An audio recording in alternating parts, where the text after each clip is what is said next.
Good to see you. And we'll do, no, that'll be fine, actually.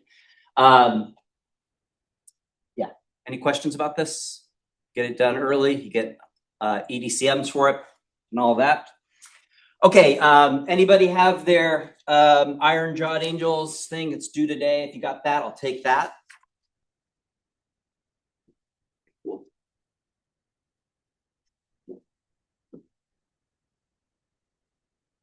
Any reflections on that film? It's a pretty powerful film.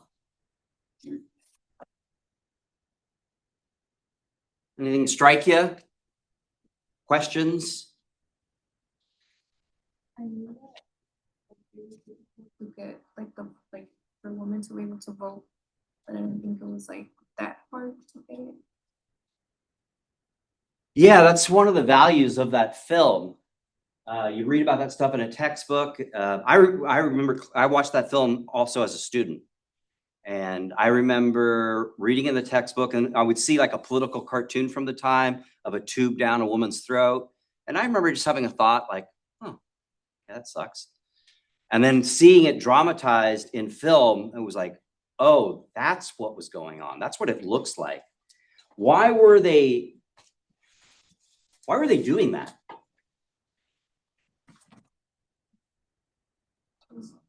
Probably have them like under control. Yeah, but why would they do that? What's going on? What was Alice Paul and those other women, what were they doing? Starving themselves, going on a hunger strike. Now, I don't know about the other women. I don't mean to discount their commitment to the cause. They were deeply committed to the cause. But I can say for sure, Alice Paul was willing to die. Starve herself to death. Make sure you got some notes to take. Starve herself to death. That's a horrible death. That's not just, tell my mom I love her, and then you're out. That's a slow, painful death. The body wants to live, right? Has anyone fasted for more than 24 hours ever? Right? It's exponential. So, yeah, the authorities can't have that happen, right? Alice Paul is a household name, notorious to some, meaning people love to hate her. Others, she's beloved. Either way, the responsibility of a prison is, yes, you're securing people who've broken the law, but you have to keep them safe. And so that would have been a huge controversy if Alice Paul died.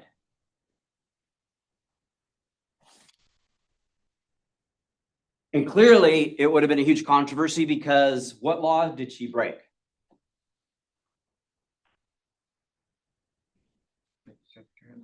Obstructing traffic, right? She, in reality, she just pissed off powerful people. Did you catch what was on the banner before she got arrested? She was wanting to go to prison. Did you catch what was on there? She was quoting President Wilson. How did she refer to President Wilson? Arthur Wilson. Yeah. That means king in German. That was the people, Germany's who we were fighting in World War I. So she was being intentionally antagonistic, right?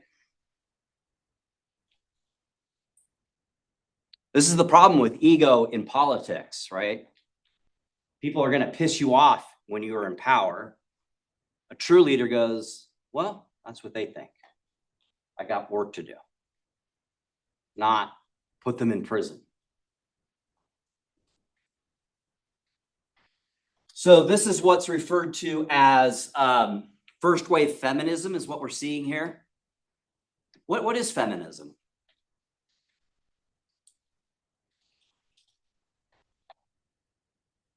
What is that term? That try to fight for women's rights. Yeah, people who are fighting for women's rights. What is it not?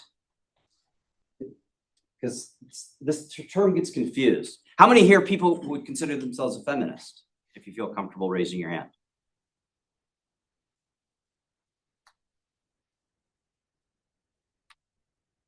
Because it's not just women's rights.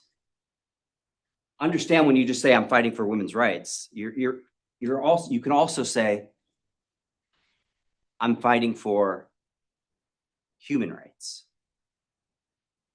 Gloria Steinem, she was a very famous second wave feminist in the 1970s. When she was asked, what is feminism? Can you define feminism? And she gave a very striking definition.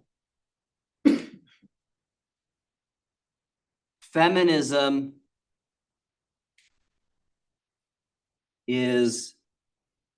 means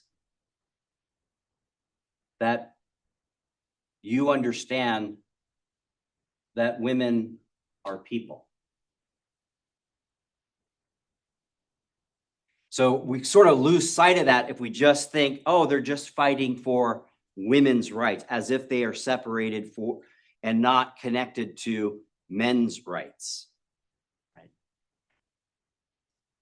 If you look at how does this affect men if women are not acknowledged as human beings? What examples did we see in the film of how it really hurt a particular character in this film? They become like closed off because they're not listening to them. Oh, certainly, but let's get specific. There's a character in this film, a man, who damaged his own life because of being closed off, his views of women. Who am I referring to? The senator. Right? What did he do to his wife? Took the custody away, money. Yeah. First step was, hey, I found out that you're a contributor to NASA. I've taken away your allowance, treating her like a little kid, like a child. And she continued. And she went to the courthouse with her kid as if her kid was actually in danger. No, not really. Right. And yeah, took her children away. That's damaging to him. That traumatized his children. It obviously traumatized his wife. And that's such a powerful scene when he visits her in the prison. What's he end up doing after talking to her for a few minutes?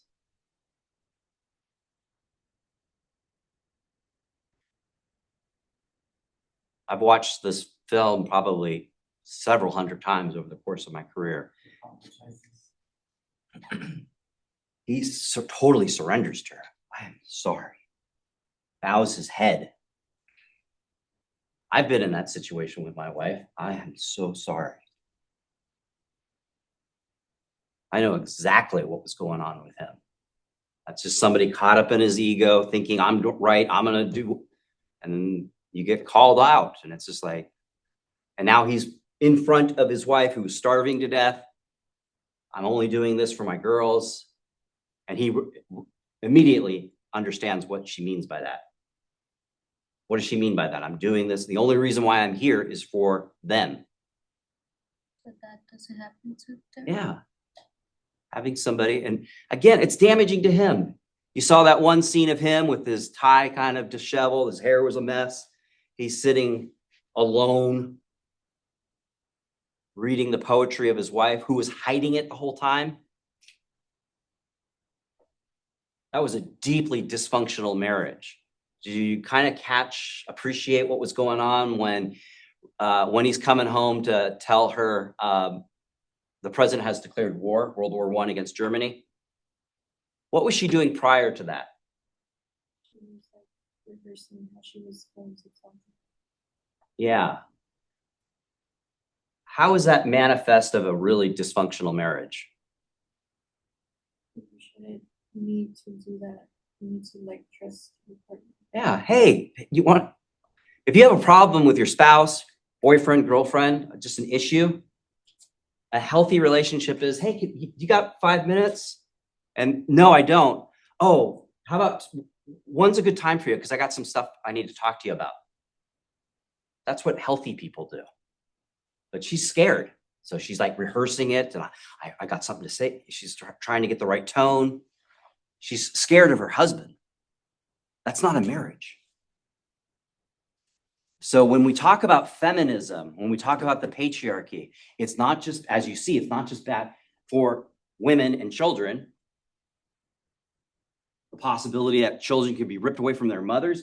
Talk about a violation, right? I deeply love my children, but that love does not even come close in comparison to how my wife loves our children.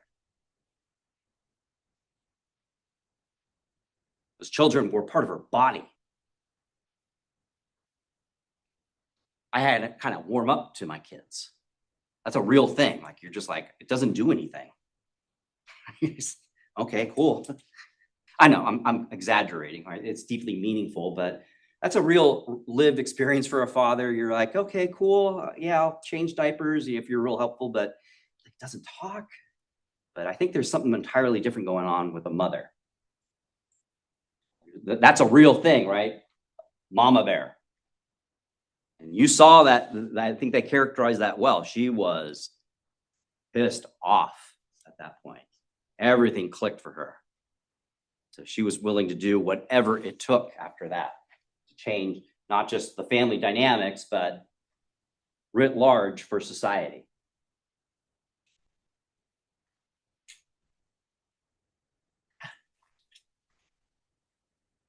How about how President Wilson's behavior and the whole thing?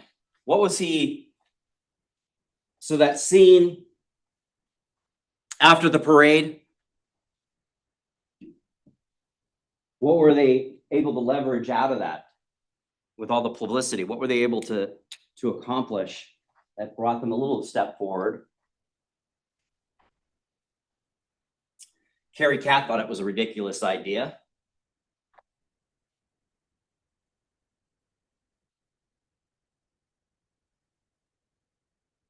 They got a seat at the table with the President of the United States of America.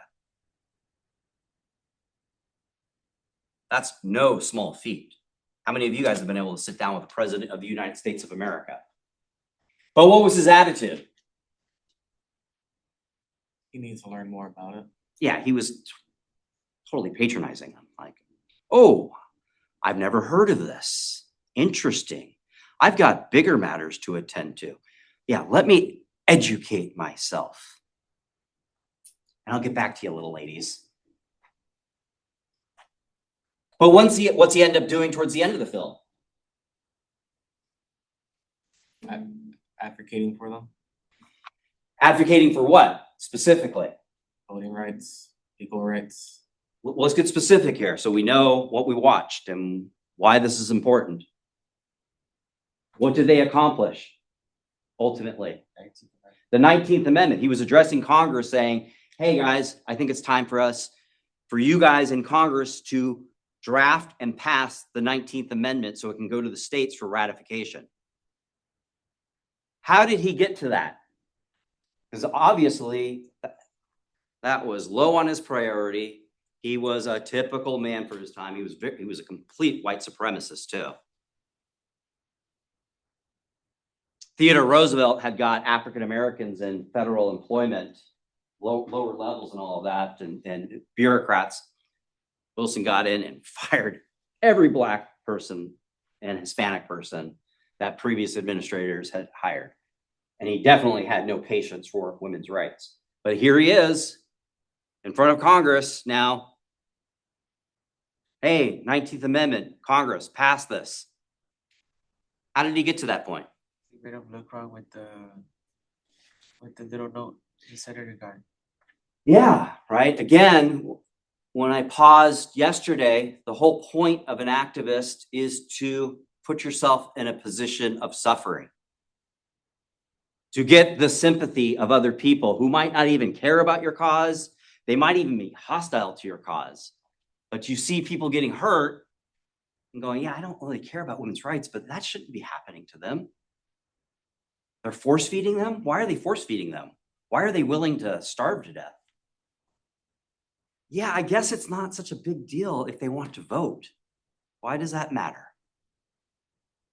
That's the whole thing. And so, yeah, he's completely embarrassed by this. It's on him. He's worried about getting reelected or not. He's in his second term here, but he's worried about, he's a Democrat. And so might this be one more damn thing that might lead the Republicans to get into office? And my legacy will be destroyed by my rival party. You know, those are the calculations of somebody in office. And so this is something to be really aware of, because we often get cynical about politicians. Oh, they're just self-serving. They don't really care. Yeah, that's true. Typically, a politician is amoral. They're interested in power. And so what we need to appreciate about the leadership of someone like Alice Paul is they leverage that. I'm going to get him to care. Obviously, he doesn't care. That was an interesting thing she said to Emily Layton when they first met, and she was like saying, "Hey, what can I do here?" And then she was pressing her, and she's like, "Oh, my husband's a senator. He doesn't approve." And what she said is, "Well, if everybody approved, then we wouldn't be doing anything here. What would be the point? Obviously, people don't approve. That's why we're doing all of this." Right. To that end, I want to show something fast forwarding to the civil rights era, because it's the same kind of template that happened in the civil rights era. And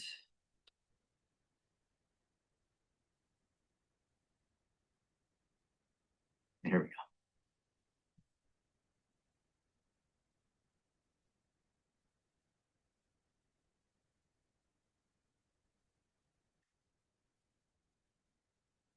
So this is Lyndon Baines Johnson.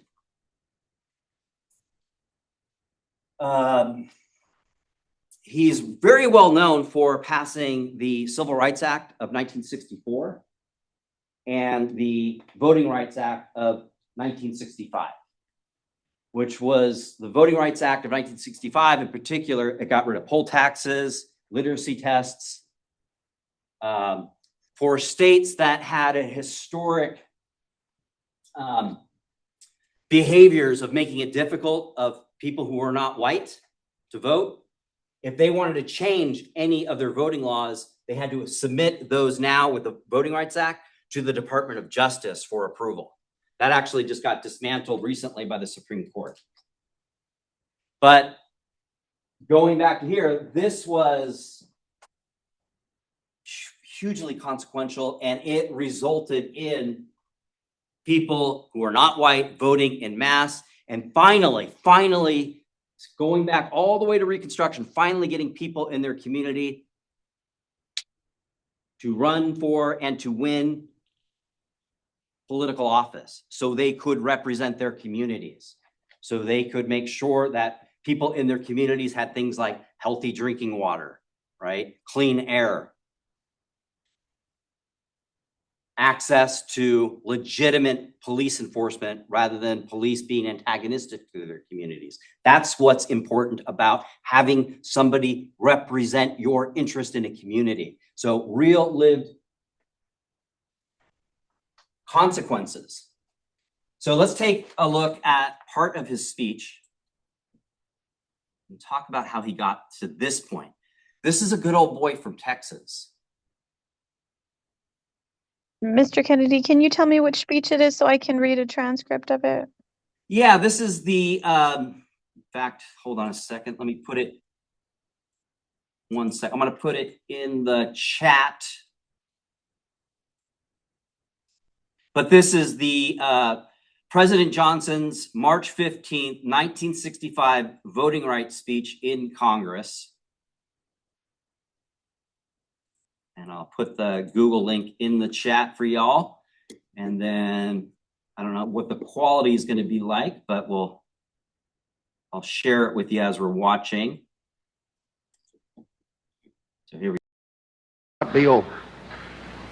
What happened in Selma is part of a far larger movement which reaches into every section and state of America.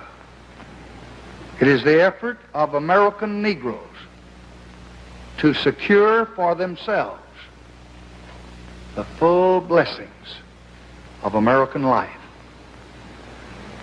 Their cause must be our cause too. Because it's not just Negroes, but really it's all of us who must overcome the crippling legacy of bigotry and injustice. And we shall overcome.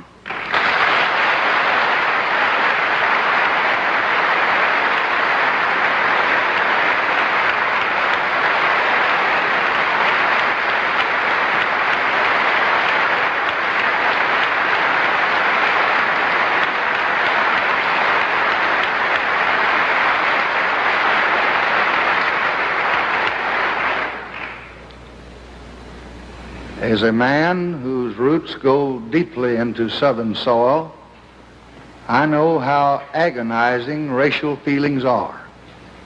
I know how difficult it is to reshape the attitudes and the structure of our society. But a century has passed, more than 100 years, since the Negro was freed. And he is not fully freed tonight. It was more than 100 years ago that Abraham Lincoln, a great president of another party, signed the Emancipation Proclamation. But emancipation is a proclamation and not a fact. A century has passed, more than 100 years, since equality was promised. And yet the Negro is not equal. A century has passed since the day of promise, and the promise is unkept. The time of justice has now come. And I tell you that I believe sincerely that no force can hold it back. It is right in the eyes of man and God that it should come. And when it does, I think that day will brighten the lives of every American.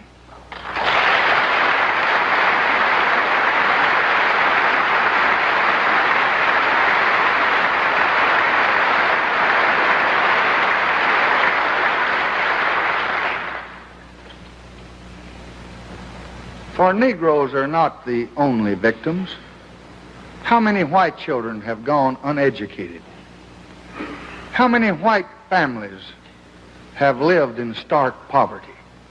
How many white lives have been scarred by fear because we've wasted our energy and our substance to maintain the barriers of hatred and terror?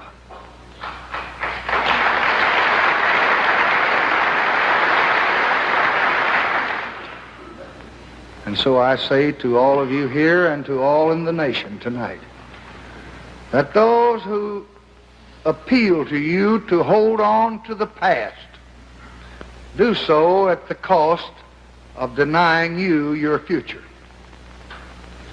This great, rich, restless country can offer opportunity and education and hope to all black and white, all north and south, sharecropper and city dweller. These are the enemies. Poverty, ignorance, disease, they are enemies, not our fellow man, not our neighbor.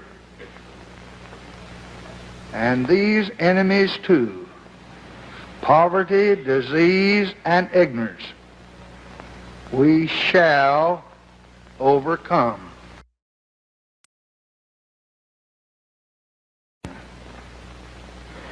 There is no constitutional issue here. The command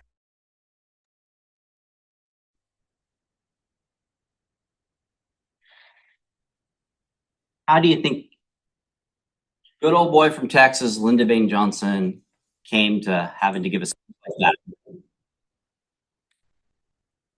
Because it was in his best political interest to do so.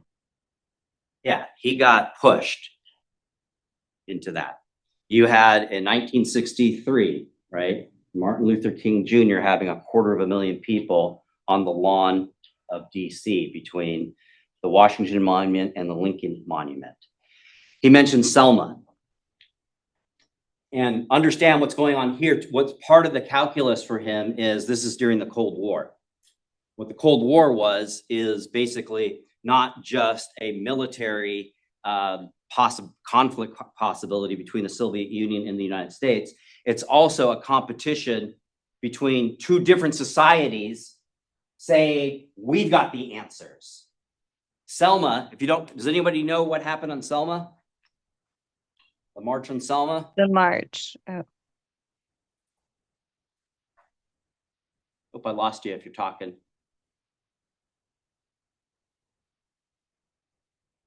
It was a civil rights march where on live TV, they're marching across a bridge and police officers are beating the hell out of them with clubs, sicking dogs on them, putting people in the hospital. And that's international news. And it's here is the United States saying that we are the beacon of liberty, we have democracy, we have God, and look at the Soviet Union.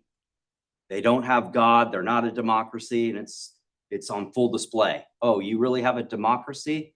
So that's part of the calculus. Also, there's a woman named Fannie Lou Hamer from Mississippi, a sharecropper, who is invited to the Democratic convention, and she gives a talk, a speech, explaining how she got the crap beat out of her for just trying to vote. She talks about how she's been raped. She talks about how she got a forced hysterectomy, which was very common of women of color back then, both indigenous women and Black women. She's And I'm sick and tired of being. Can you hear me now? Yeah, I got you. She's Yeah, say that quote. I'm sick and tired of being sick and tired. That's probably one of Fannie Lou Hamer's most famous quotes. Sick and tired of being sick and tired. So she's given that speech. This is prior to this speech. And Lyndon Baines Johnson doesn't want that going out. So he interrupts the live broadcast on the 3 networks back then to announce the 9-month anniversary of Kennedy's assassination, and said the investigation is still going on. And it was clear it was a ploy to shut her up. And he kept talking and talking until her talk that was being broadcasted was done. He got on live TV and overrode that. Well, back then we had a press that was committed to democracy. And after his speech for several weeks, they would play Fannie Lou Hamer's talk. And it was clear what Johnson had done, tried to shut her up. So this was politically embarrassing. So understand, he is doing this reluctantly. Still a great thing. But politicians are people of tremendous ego. And that's fine. That's just a thing. They want to be known in history. That's what usually motivates these people. I want to make it to the history books. He's made it to the history books. So people like Martin Luther King Jr., Fannie Lou Hamer, Medgar Evers, Rosa Parks understand that. Alice Paul understood that. Politicians are they're this type of human animal. They like to be photographed. They like applauses. They've got really weak egos. And if you push them, you can help them. Perhaps, no guarantees, do the right thing. That's democracy. Democracy isn't just showing up and voting. It is looking around and going, how can I make this a better world for myself and for future generations? That's democracy. A government of the people. That's what literally democracy means. A beautiful story, Iron Jawed Angels, that is a template for what activists are all about. And you guys have the power to engage in that kind of mindset. And I don't think you need me to tell you that we are in a time where that mindset is sorely needed. There are problems in the society, dangerous problems. We have people in power of really ill intent. So, shifting gears, and before I shift gears, any other comments or just insight about the movie Iron Jawed Angels? Anything struck you? Questions? I've heard that there's some like, oh, sorry, is someone else talking? I'm sorry. Yeah, 1 second, Sophia. Yeah, go. It gave me like a new perception because I personally like I would still vote, but I would be like, gosh, not vote, just vote. And then honestly, after yesterday, after watching the movie, it kind of changed my perception and how these women had to go through all of that for the new generation to be able to vote and have basic rights. Yeah, great point. So we often hear, and total credence to combat vets who fought for our freedom, particularly like in World War II, World War I, right? But we never give credence to people like Alice Paul, Lucy Burns, and Nesma Halden. Those people were willing to die. Nesma Halden did die. She kept talking and giving speeches while she was gravely ill and died. Alice Paul was willing to die by starving herself to death. And so it is an opportunity at the very least to be a little bit self-reflective of not caring, being apathetic, being cynical. Being cynical is easy. Of course, people are crap and they do bad things. But it's a recognition that you have the power within you, an inner light within you to change that one person at a time, starting with yourself, your family, your community, perhaps the state, perhaps the nation, and who knows, maybe the entire world. Sophia, you had a comment. I was just gonna comment still. I know you touched on it. I was having trouble muting myself when you were talking about that, but just the intersectionality of still the women's right movement today. And if you look at the Democratic Party and how, I mean, we're not doing so great right now, but a lot of that has historically still continued to be driven by Black women. Yeah, absolutely. And still Right. to see that this goes all the way back from the beginning of suffragette, that we're still struggling with that now. Yeah, Black women represent one of the largest voting pools, people who actually show up to vote. Despite the fact that perhaps their interests and needs aren't being represented, they still show up to vote, organize, contribute. And they don't get a lot of airplay. There's countless nameless people out there that we have no idea what they're doing, but they're in their communities, trying to better their communities because they realize that their sons and daughters are in a terrible situation, and it's up to me to help with whatever, the food bank, showing up to city council, calling my senator, getting something done. I think that this will resonate with you because of Brandy's lived experience and profession, but because of the administration's ban on DEI, they can't say the word Black in legislation or any official capacity having to do with the NIH or the CDC.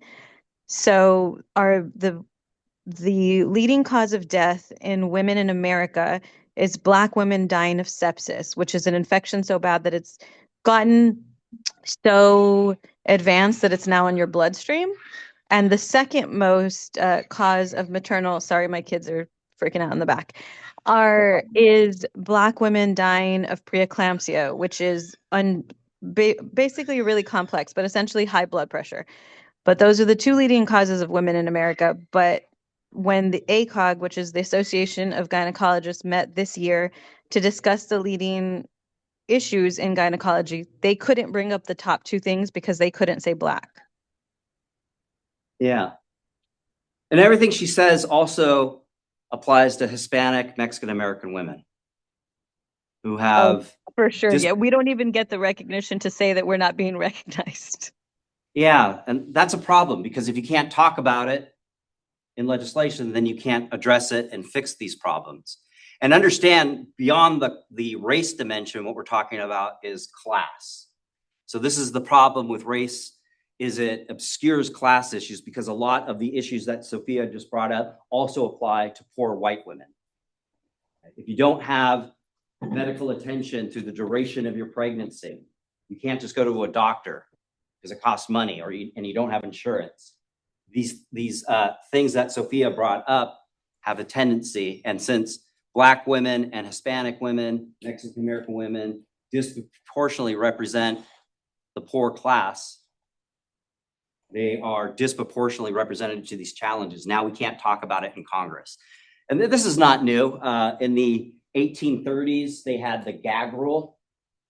It was a Congress member, a senator could get arrested for bringing up the word slavery.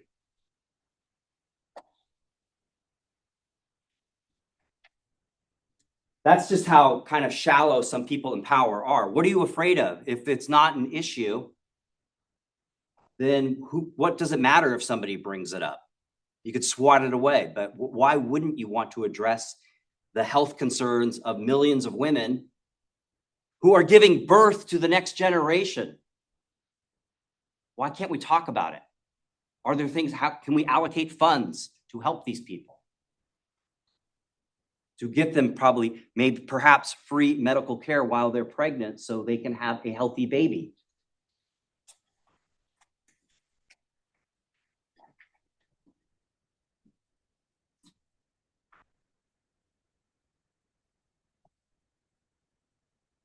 Before we get to the next talk, students sometimes ask, how can I get informed? And that's a really difficult question to ask because the news media outlets are controlled by corporations and they're designed to be really repulsive.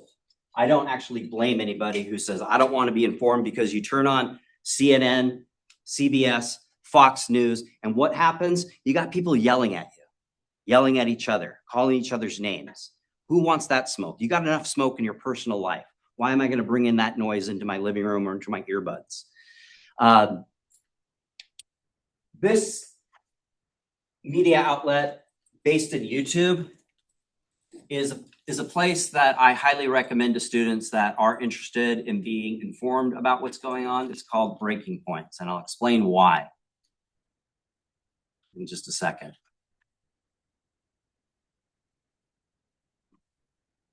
Reason why I recommend this media outlet is the founders of it and the main host, that gentleman up there, Sagara Jetty, deeply conservative. The woman right there, and that's her actual name, Crystal Ball, she's progressive, very liberal. They're able to have conversations with each other. Sometimes they get heated, but they never, ever call each other's names or call people out in their audience who disagree with them names, like communists or fascists or you're stupid, right? You turn on the other networks and they just yell and scream at each other and talk over each other. There is a baked-in dignity to this media outlet. And what's very valuable about it, if you're liberal and you would tend to agree with her, you're going to hear, because sometimes he gets heated and excited, just like anybody, but he's able to present his point of view politically from a conservative point of view in a coherent way that's not emotionally deregulated. He's not trying to intimidate anybody. And there's plenty of opportunities. Someone from a liberal perspective going, I never considered that from a conservative perspective. And it doesn't mean that, I'm wrong. It means, there's a greater conversation to be had here. And so I can now understand, and maybe I do need to reconsider my views based on what he said. And the exact opposite, if you're conservative, you might hear something. This side those are both kind of leftists, and both of these people right here are conservative, right? So if you're conservative, you might hear something because it's being presented calmly, dignified. I never consider that. Now I kind of get that. And they have conversations with each other. And this guy right here, Ryan Grimm, most of these are just commentators. They commentate on the news, but he's an actual journalist, and he actually breaks stories and brings news to this network. So if you're interested in being informed, this is a good place to start, because yeah, just saying be informed, then okay, I'm being informed, but then you turn on CNN, ABC, Fox News, and it's just like, nope. Because I have a sense that that's intentional. They don't really want people paying attention. And whoever has the answers, conservatives, liberals, it's important to be engaged with these issues because the issues are ongoing. Okay. Mr. Kennedy, yeah. do you know about the group We the People? No, not specifically, but let us know. So there's a group, it's called We the People, and it's a coalition of local meetups where people from different political ideologies and social backgrounds and class meet up at places and communities and just have conversations, like literally at a Mexican restaurant or at a coffee shop. And there's a moderator, but they're not always super involved. They're just making sure that everyone remains civil, but where you can get with other people who have different ideas than you, so you're not in your echo chamber all the time, and really bouncing ideas off each other and truly coming from a place of empathy to say, you know, explain to me why you vote this way or why you support this, when maybe from my perspective it looks like you're voting against your interests. And really not just having, which is great, hearing different perspectives in media, but actually getting to know the person and building community and relationships despite that, because we can't work together if we can't build respect, and you can't have respect without empathy. Is this group active locally here? I'm not sure. I know that they're pretty active here in the Austin area, but I can look right now to see. In Austin, they meet up at a Mexican restaurant, but it's a nationwide thing. It's wethepeople.org. If you could send me a link in pronto when you get a chance, then I'll take a look at it and perhaps share it with my students. It would be. Ezra. That used to be the case. I lived that experience where I could talk to some at Thanksgiving, say, hey, I'm going to vote for this guy because of this. Oh, I'm not going to vote for him because of this. Cool. You pass the gravy. But now, yeah, you would be insane to bring up politics at Thanksgiving. And I think, yeah, it has a lot to do with our media outlets that make it really toxic and whatever political perspective and make them out to be demons. And then if you understand who actually owns the corporations, these are people with lots of money who have their own political perspectives and interests and have an interest and a loud voice to maintain those. So yeah, thanks for that. That sounds very interesting. It would be cool to have one of those in the RGV. So we could one day just talk to people that we have a tendency to disagree with. All right, let's shift gears a little bit. We're getting into the 1920s. A return to normalcy. So we've had the Industrial Revolution. Not good for workers, not good for consumers. And then we have the Progressive Era, where we have sometimes some tweaks around the edges to help workers and consumers alike. Sometimes some real significant changes, like the FDA, the Food and Drug Administration. So you have at least some guarantee that you're not eating rat meat when you have purchased hamburger, right? Or rat feces, those kinds of things. And then we get in the 1920s, and there is a backlash against that. And we're going to return to laissez-faire economics. This is what this means. So return to normalcy is a quote of this gentleman right here, President Harding, who basically says, yeah, we're going to return to normalcy, which is the politics of the Industrial Revolution. And so briefly, this is also, we're not going to touch specifically, but the culture of America is changing. 1920s is a very interesting time because it's the beginning of what we consider normal today. It's anything but normal. But this is when The 1920s marked the first time the demographics have shifted. There's more people living in cities now than in rural and agricultural areas. That's significant. One of the things that comes out of that is the phenomena of anonymity. I mean, we live in a small city, and yeah, it's not unusual to see somebody you know here, but it's not also unusual to walk all day long in the grocery store, taking a walk, and it's not seeing anybody you know, let alone living in Austin, New York City, Chicago, walking all day long and not seeing anybody you know. That is going to really change the whole face of what it means to be human. Think about being a young person living in an agricultural rural area. How do you get a job? Well, everybody knows your business. They know what you're good for, what you're not good for. And so some guy who owns, I don't know, a blacksmith shop in his backyard. Hey, your old man says you need a job. Why don't you come on by tomorrow? See how you do, see how you like it. It's good money, man. That's how you got a job back then. In cities, you get this a new phenomena of anonymity. Image becomes important. Strong handshake, looking someone straight in the eye, making sure you got the right clothes on, right? And so it really becomes ego-based. The music is changing. So jazz is becoming quite popular. This is quite interesting, jazz. What types of musicians typically perform jazz, especially back then? Black people. Black people. It's not a coincidence that the second wave of KKK rises also in the 1920s. There's lots of reasons for that, but this is part of it, because who do you think were the main commercial consumers of jazz? People who bought the records. Also black people.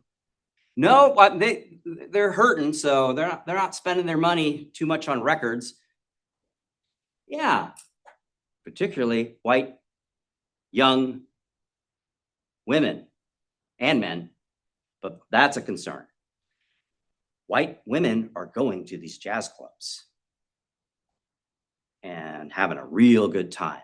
And if you think that grandma or great-great-grandma and grandpa weren't partying, drinking, doing cocaine, it's called the Roaring 20s for a reason. And this music you listen to this music today, you're like, what's going on here? Right? This music for the time is down and it's dirty, it's suggestive, sexually suggestive. And so that's a problem, right? So you're seeing a lot more skin. That's a stark difference from the Victorian age, where women were covered literally from their neck all the way down. Woo, I'm seeing women's ankles now, right? People partying, listening to jazz, right? In the speakeasies, doing dances like the jitterbug, which is literally named after being high on cocaine. You get the jitters, the jitterbug. Right. A lot of skin there. So things are changing, right? Young people particularly have a lot of self-expression during the 1920s. Early 1920s, people are making money. People in the professional trades. It looks like good times are here to last. The concept of conspicuous consumption begins to arise, right? So this beautiful car here with a beautiful woman in front of it, right? This becomes the point of life. What's the point of having a car? What's the point of having an automobile? Why do you have a car?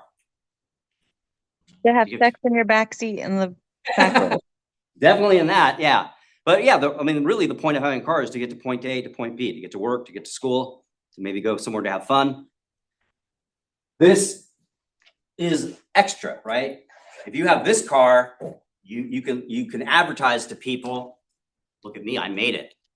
Look at the hoopty you're driving, the thing that you got to crank to get it started still. If you don't have enough money as me, I get to have a beautiful woman perched on my car. What do you got going on? It's the beginning of that. This image-oriented thing, very ego-based kind of culture is emerging. Women smoking in public, that's a political statement, right? 20 years prior, this would have been a controversy. women are doing this. So there's this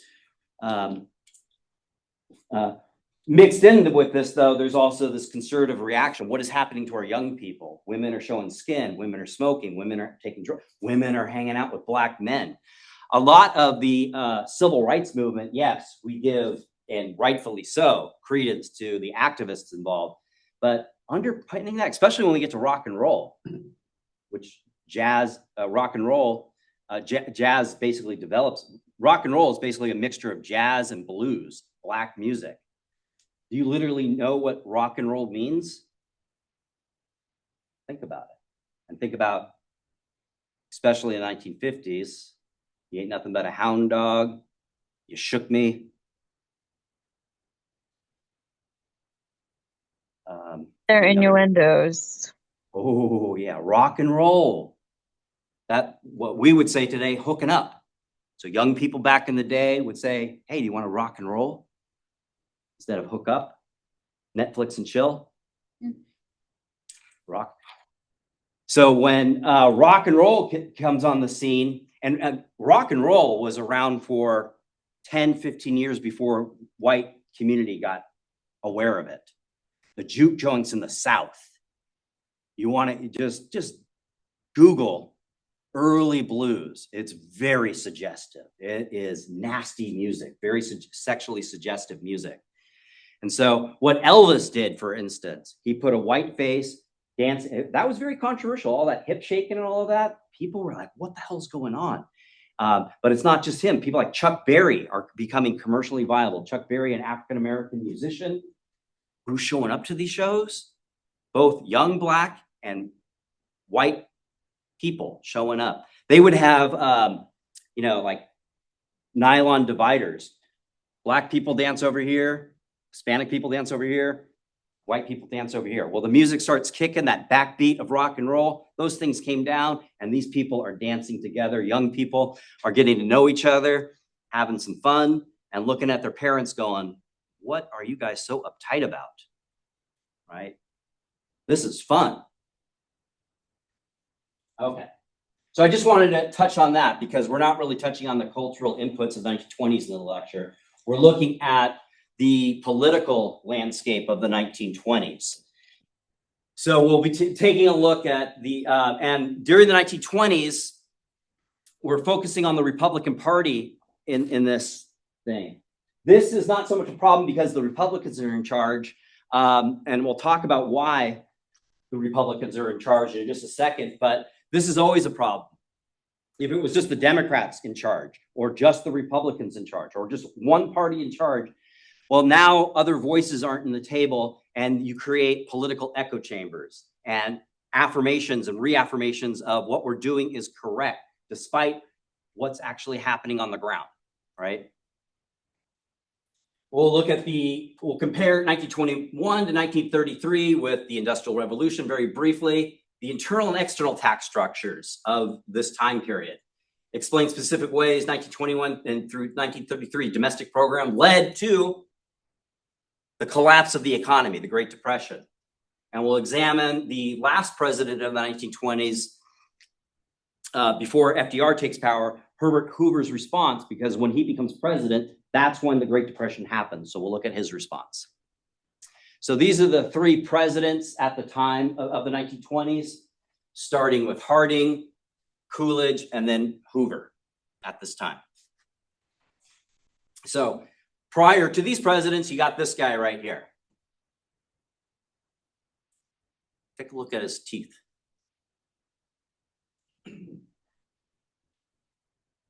What's going on with that grill? He's British? Look at his teeth closely. He's American. Yeah, dirty, gross. That wouldn't be unusual back then.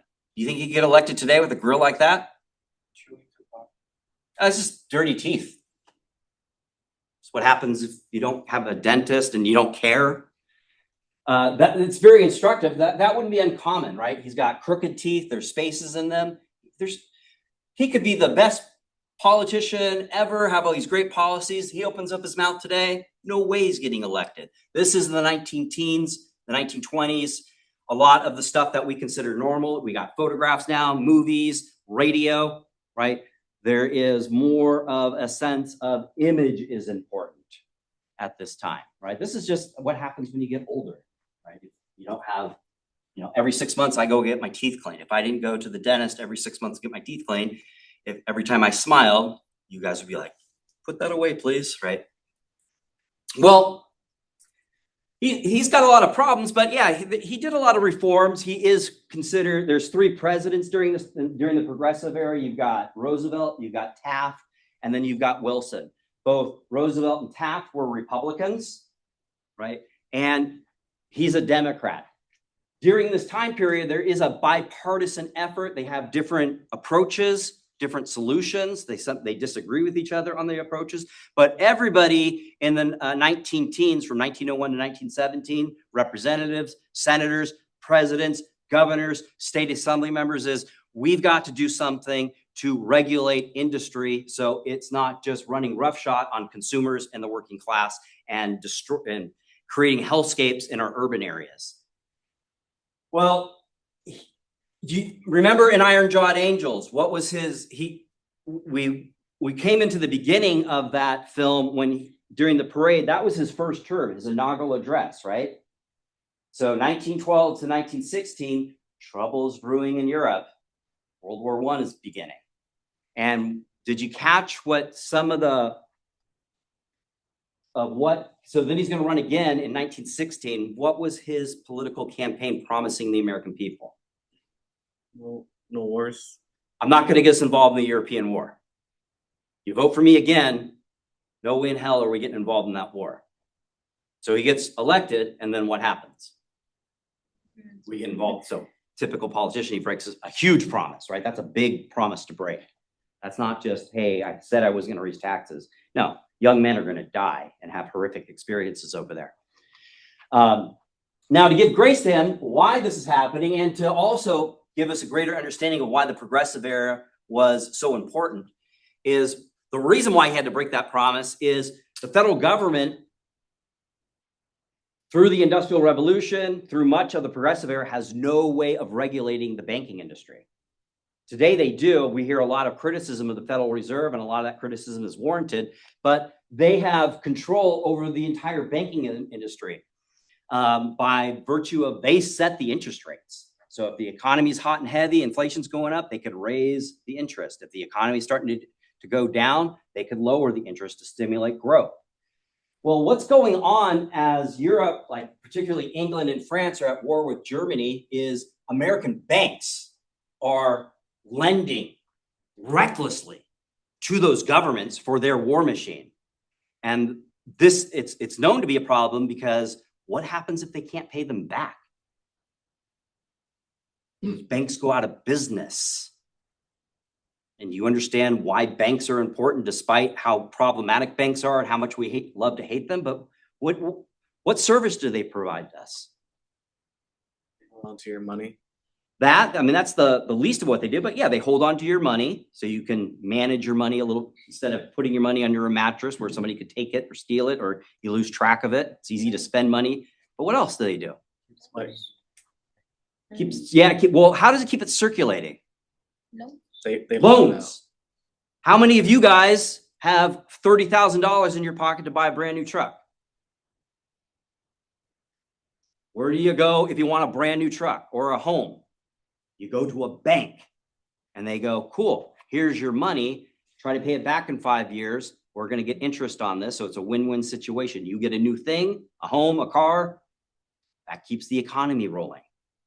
If banks writ large go out of business, the economy comes to a halt. And so, yeah, American banks have over leveraged themselves by just lending, the equivalent of hundreds of billions of dollars today to mainly England and France. And now that he's been elected for a second term, it looks like Germany's going to win this war. And Germany has aims of taking over all of Europe and North Africa. What's going to happen to all his loans? So he was kind of put in a really difficult position. It was stupid for him probably to say, but he's a politician who wants to get elected. I'll keep us out of the war. He knew this was going on.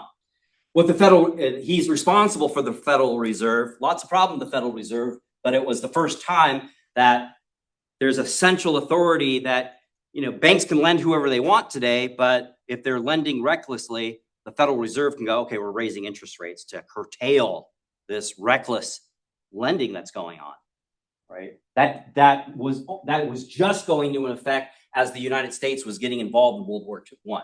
But what he says here is every reform of the progressive era is what he's referring to there will be lost when we go into war, because the focus will be on winning that war, and there'll be lots of money coming into the federal government to fund the war machine, and people get focused on the war. And even him himself, one of the terrible things about this president is World War I was not popular. It was kind of equivalent to the Vietnam War. A lot of Americans spoke out against it. They protested. Do not join the draft. This is a banker's war. It literally was a banker's war.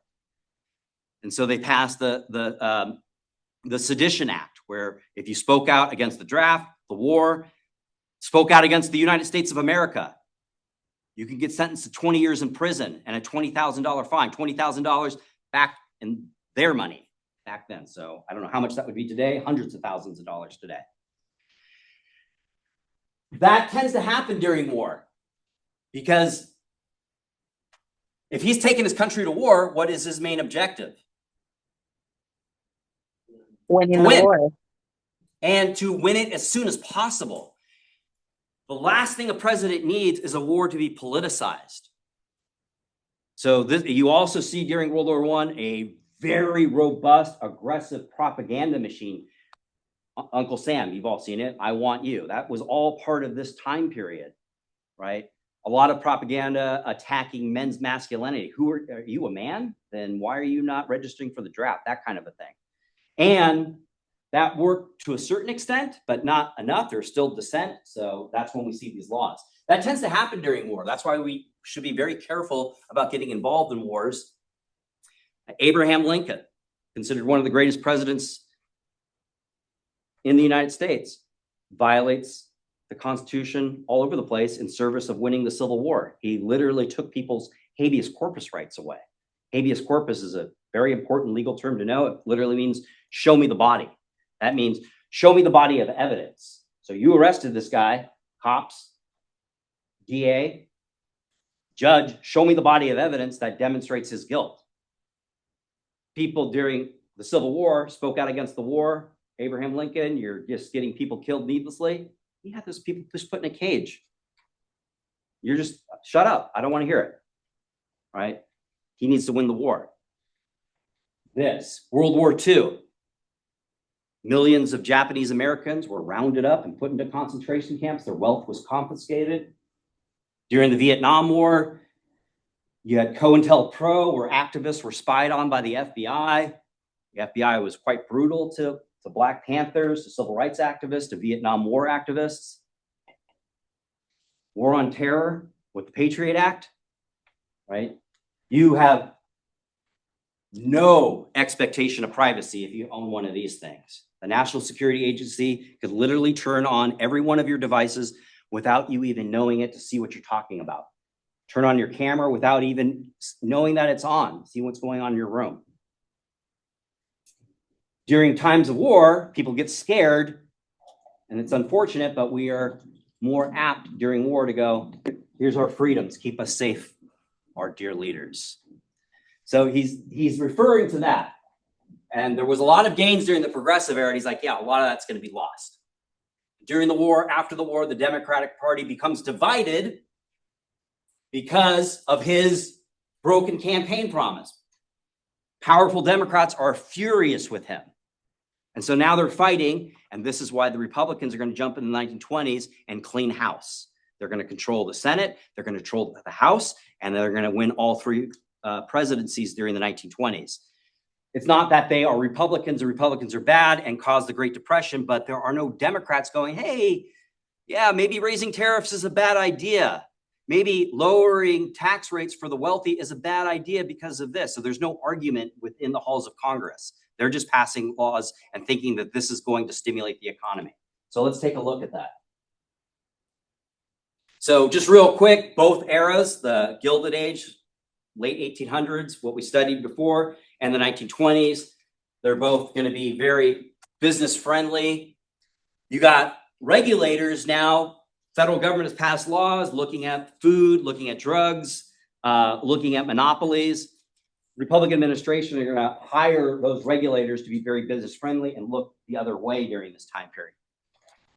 Rapid industrialization is happening, so a lot of wealth is developing. And then, just like the Gilded Industrial Age, a very acute, uneven distribution of wealth develops. And that's going to be kind of the foundation of the Great Depression. So, what we're going to be taking a look at going forward is, laissez-faire and trickle-down economics, the internal tax structure, so tax breaks for the wealthy, external tax structures, tariffs, which has been in the news recently, which we'll talk about that. But this is trickle-down economics versus grassroots or Keynesian economics, this graph. So what trickle-down economics is the government, and it's not necessarily bad, it's not necessarily good, it's just a tool. Government gives support to wealthy individuals or big business in the form of tax breaks, sometimes subsidies. Here's some money. How it can be a tool is, our nation is void of an industry, whether it's AI or solar panels. And so China is outperforming us. So it might make sense to go, hey, you guys are producing these things in Austin. Here's some tax breaks. And how a healthy way of doing it is you get these tax breaks for 5 years, get your books in order because they're not going to last.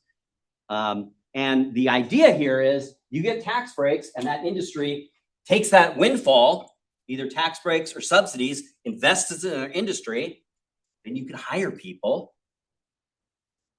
And those people now have money in their pocket. It stimulates business. They take that money and they buy, they go to restaurants, they go to clothing stores, they buy trucks, whatever.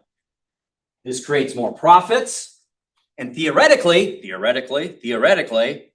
the government can recoup the debt that they went into because there's more of a tax base that they can tax people with. Right? There's just more money to tax. You could probably even lower taxes because there's more money in the pool to pay off that original debt, theoretically.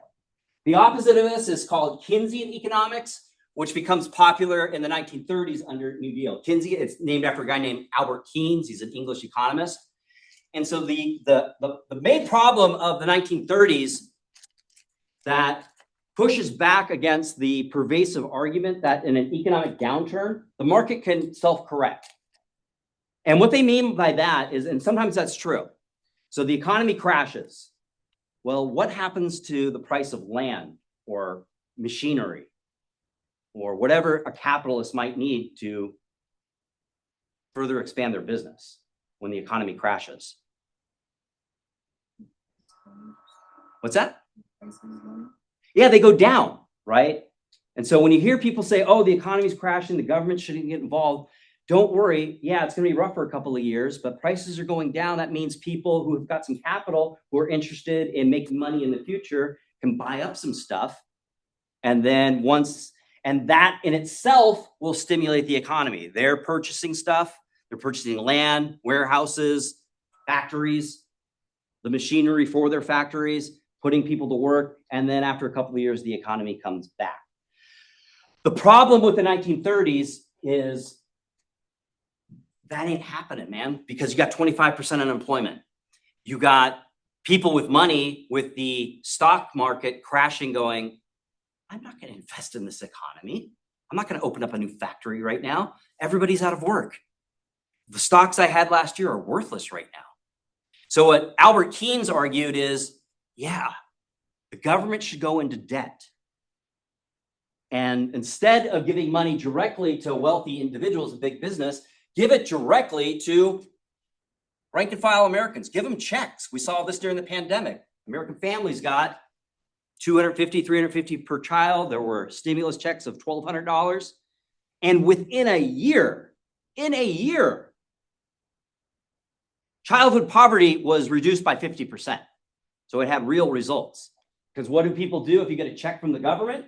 You don't put it in the bank. You don't put it in under your mattress. You pay off debt perhaps. Maybe You say, you know what, we got some extra money. Let's go out to eat. Honey, you've been looking kind of drabby these years. Go buy yourself some new clothes, right? We got a little extra money from the government. It stimulates the economy, right?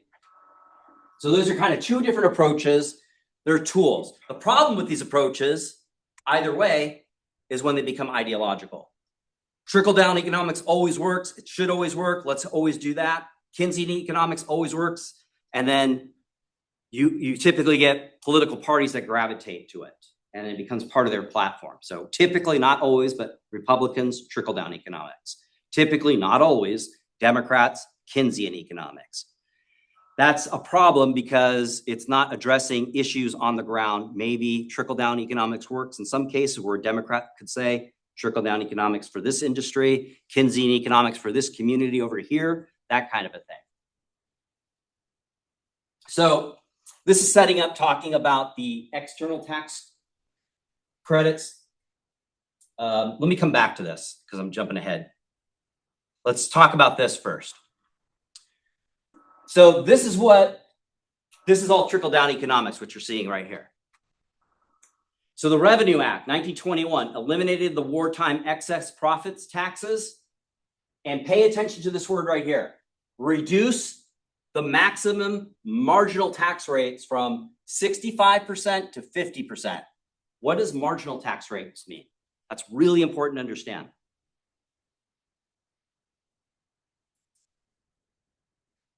It literally means what the word is saying, taxes on the margin.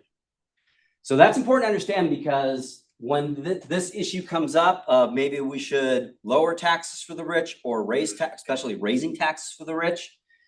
And a politician who doesn't want taxes raised on the rich will go, the rich are paying 65% of their income or wealth to the government. That is wrong. I don't care what you think about the rich. That's theft. That's not what a marginal tax rate is. Marginal tax rate is, let's just throw out a number. You make $1 million and 1 cent. Anything above $1 million and 1 cent will be taxed at 65%. Below that, you might get taxed at 40% to maybe 800,000, and below 800,000, it's on the margin of your income. Why would they do that? And you begin seeing this happen during the progressive era. Well, what was wrong with the Industrial Revolution? You had people making so much money, they were buying up newspapers. They were buying up entire industries. Democracy and capitalism, if it's not looked at as an integrated system, they don't mix. Uneven wealth distributions are the greatest threat to democracy because, yeah, you can have a few wealthy individuals buy all of the media, buy politicians, get their narrative out there, by their politicians. So one, this is a way of curtailing, not taking away wealth, not saying there could be no more wealthy people. This isn't communism, but saying, yeah, man, you can't make so much money that you can buy all of the press, all of the industry, and all of the politicians. There has to be some sort of leveling field here. Also, it's a way of generating income for infrastructure that helps the wealthy class. The wealthy class needs roads to get their products to and fro. They need a strong military to protect their products overseas, right? Or threats looming across overseas. They also need healthy, viable workers, right? So you need workers who are educated. You need workers that are healthy. So you do need money. The government needs money to spend things like on education and healthcare. That's a way of generating income. Well, they're going to continue to lower the marginal tax rate. Make sure you understand that word, right? Because you're going to hear this word if you pay attention to politics. In 1924, now it's to 40%. By 1926, it's lowered to 20%. What is the result? In part, by 1929, 5% of the population receives 1/3 of all personal income. That's an unsustainable economic system. That means most people don't have money in their pocket to buy the things that these people are producing. This is where, in part, we're going to see the Great Depression.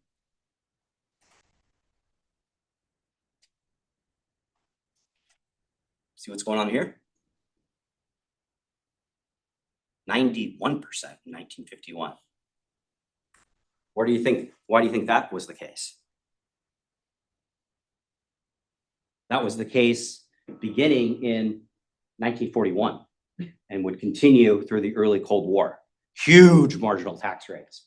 Again, not 91% of somebody's millions and millions of dollars, but if they made over $5 million, anything over what I'm just throwing out a number there, anything over $5 million would be taxed at 91%. Why do you think such a large marginal tax rate was needed? To fund the war, to fund World War II. And what do we jump immediately into after World War II? The Cold War. And it wasn't controversial. Wealthy people were like, yeah, I got enough money. I mean, I'm sure wealthy people some were really pissed off about this, but there was more of a social contract.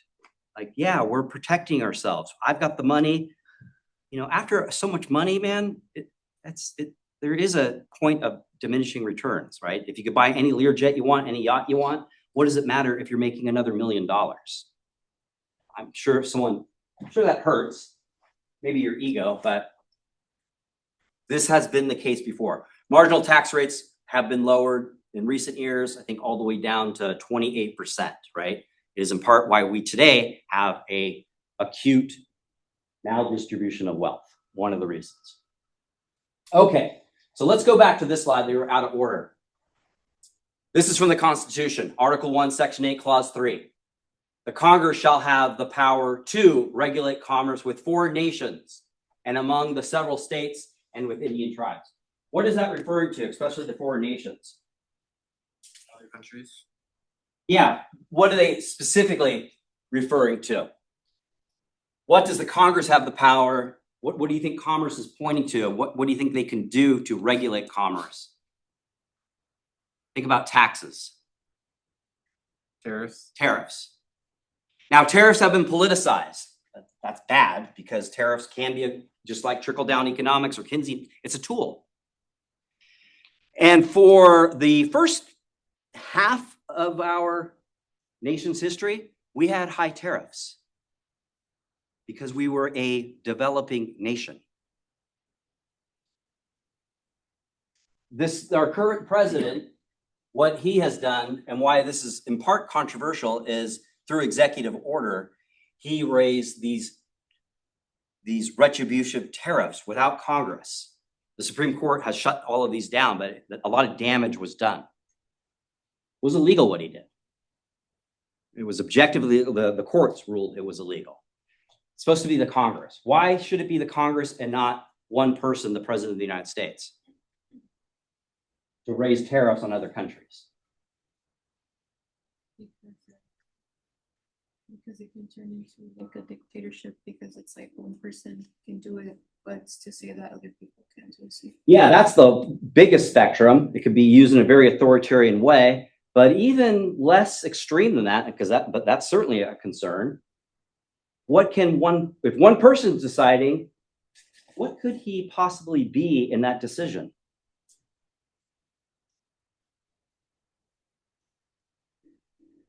Well, he could be a narcissist, but he could be wrong. The reason why the founding fathers in the Constitution gave this power to the Congress is they're representing people all over the country. Hey, if we raise tariffs on African countries and in South American countries, I'm a representative here from South Dakota. That's going to our biggest markets are South America. They're buying all our soybeans. If you raise tariffs on them, they're not going to buy our soybeans.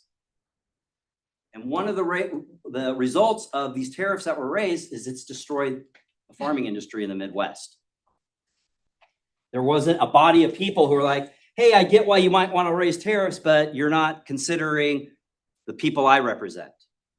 That's what like all the soybean farmers, and then they use the soy boy as a insult for the left, but then they literally hurt the soybean farmers. Yeah, they destroyed the Chinese market for our soybean farmers. China said, well, screw it. We'll go elsewhere to buy our soybeans. Been doing business with you for 30 years, but no longer. They completely lost the entire Chinese market because one person decided. And then the other problem with raising tariffs like this is what do other countries do?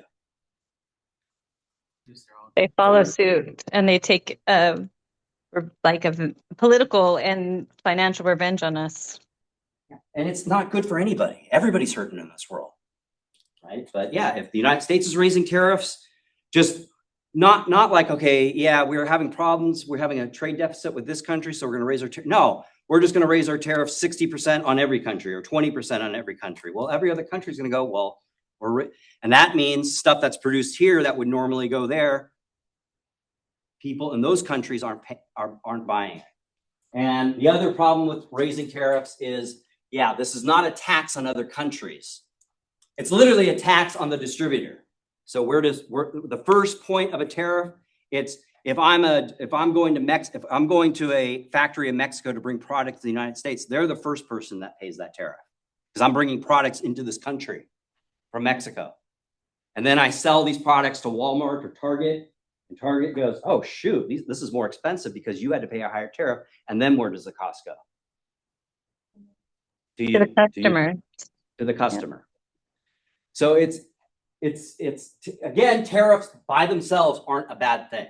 This country had high tariffs because we were still industrializing.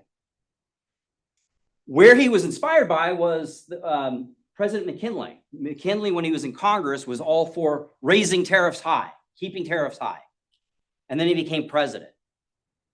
And he realized, oh, things have changed. We have this huge industrial base, and we're producing all these products. And Americans aren't able to buy all of these products. And if we're not able to sell American-made products to England, to France, to South America, to China, then these industries are going to collapse and people are going to get laid off. And so when he became president, that's when the United States started lowering its tariffs significantly down to 3 to 5%. Because the situation on the ground changed. We were no longer a developing nation. We were one of the wealthiest nations on the planet by the time we got to the early 20th century when McKinley became president. So this is what begins to happen. Yeah, sorry. So the war protected American business and allowed new industries to develop, right? And it was a big windfall for American industry. The federal government needs a war machine, and that would be a big windfall. We're used to thinking, okay, we have this really strong military. That wasn't the case during World War I. Since George Washington, we get into a war. After the war, greatly descaled the military. And that would continue until we get to World War II.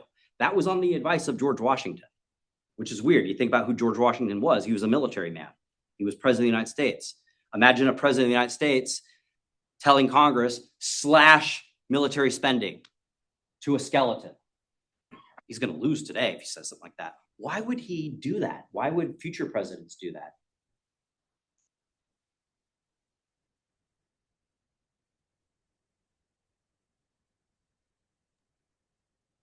Especially think about the early republic. These people are very committed to representative government, not so much democracy, but representative government where people have rights. This is revolutionary stuff. What could happen if you have a very strong military to your rights and your representative government? You have men with guns, very powerful weapons. They can take over society, and that's where the Second Amendment was intended to be, to protect ourselves against the military. But I mean, even now, if we carry even the most powerful gun, we're not going to stand a chance against the drones. And but going back to their time, that was the basis of the Second Amendment. People in power have a tendency to love power, to want more power. And if you're a general with a couple of regiments behind you and they all love you and the politicians are screwing up, and this is what happened in Rome. Caesar looked at the Republic, which was a mess back then. There was all sorts of corruption. And he took over the government with his legions and ruined the Roman Republic. The founding fathers were students of history. So yeah, after a war, you descale the military. So yeah, business is booming because we need a giant war machine. So industries that produce weapons, uniforms, textiles, food, they're all making lots of money. And they asked for tariff protection in the 1920s to maintain that. Because yeah, after the war, following that tradition, the US government said, let's cut all of this military spending. And so business is going to Congress and saying, hey, can we raise tariffs? Because we're starting to lose money. And they can make the argument that this is going to lead to lost jobs and all of that kind of stuff. So after 1917, the United States, for the first time, becomes a creditor nation. This goes back to the problem we were talking about with Wilson. Banks have over-leveraged their lending. We're lending more money out than we're borrowing in the banking industry, is what's happening. This is becoming a problem. So after World War I, the war is over, after 1917, to pay back US loans, and Europe is a mess. Their economy is complete shatters after World War I. And they have a huge debt to US banks. So what can they do? Well, they can increase their exports to the United States, but they don't have an industrial base anymore. A lot of it's been destroyed, so that's going to be a problem. They could reduce their imports from the United States to protect their own markets. But the United States has a booming economy, so the United States is flooding Europe with their products, so that's a problem. This is one of the things that they're going to do to help get out of debt, and this is one of the big causes of World War II. Germany, as a result of World War I, is going to get 100% of the blame. It is one of the biggest failures in diplomacy, in diplomatic history. And when the economy starts to take a downturn in the mid-1920s, that wasn't just in the United States, it's global. Germany is having to pay back war reparations, and it's making problems going from worse to cataclysmic for Germany. Why does it lead to World War II? Well, this is the problem when you have a downturned economy. Democracy will always take a peripheral attention to the public.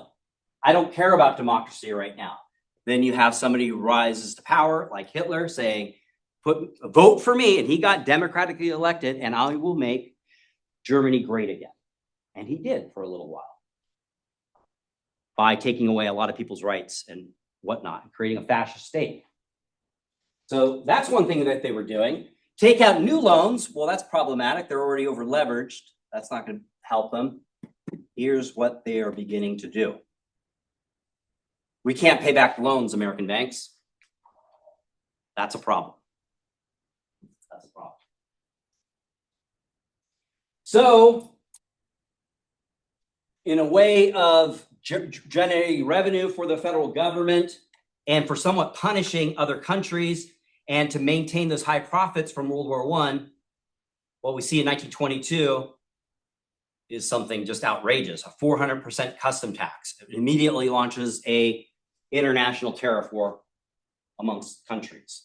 The United States is issuing up to 400% in certain commodities and goods.